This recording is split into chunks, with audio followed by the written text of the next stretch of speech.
Most students treat Pada or the Nakshatra Charan like a small detail, just a finer division. But the moment a planet shifts Pada, the authority changes, the decision maker changes, and that can quietly alter the entire result. Let's understand that why Nakshatra Charan is not minor at all.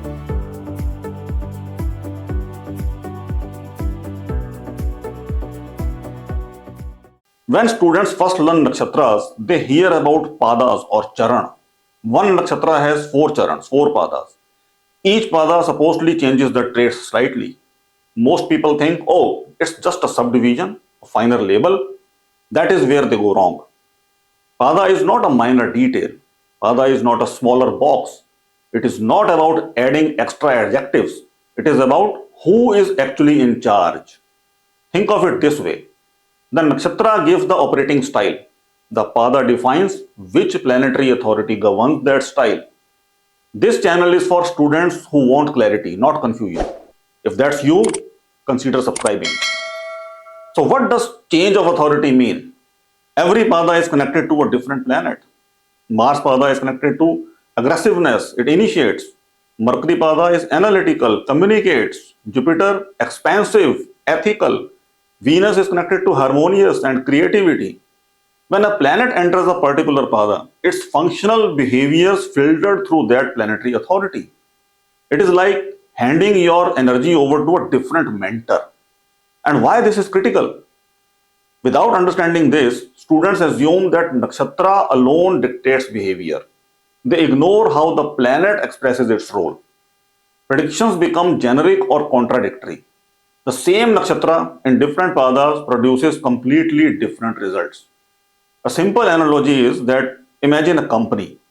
The CEO, let's take an example. Let's consider a planet. Planet is the CEO. In a company as the CEO, consider that planet is the CEO. So a CEO sets the goal. The department manager is the pada ruler or the charan lord. He decides how the work is executed. Same CEO, different manager.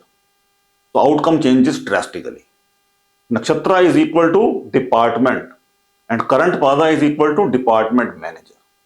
Ignoring the manager creates confusion. So actual essence is that functional nature plus nakshatra plus pada, and this is how RASAYAN integrates this RASAYAN work in layers. So functional nature means what the planet is meant to do, and nakshatra is instinctive style and pada is planetary authority shaping the expression. Without analyzing pada, even strong planets can appear inconsistent or misdirected. And why students often overlook padas? Because textbooks often describe padas as minor subdivisions. They focus on symbolic differences. They ignore planetary ownership. This creates a false sense of uniformity. But in practice, Mars pada feels bold, Mercury pada feels cautious, Jupiter pada feels expansive, Venus pada feels balanced. The same nakshatra behaves differently depending on pada. What happens in prediction without pada? Astrologers may see a promising nakshatra and expect success. The result is partial, delayed, or redirected. The missing link is the pada ruler controlled the execution. Suddenly, unexpected outcomes. That makes sense? If this clarified something for you, let me know in the comments. And here is a one-line truth. Nakshatra is equal to operating style. Pada is equal to planetary authority, controlling that style.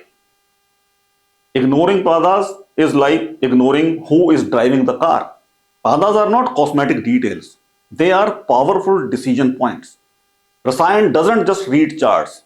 It tracks who is in charge of the planet's energy at every level. If your nakshatra analysis feels inconsistent, looking at padas is where clarity begins. Understanding the authority shift turns vague predictions into predictive precision. If this perspective helped you see astrology differently, like, share, and subscribe. And if you want the full structured understanding, RASAYAN is waiting for you.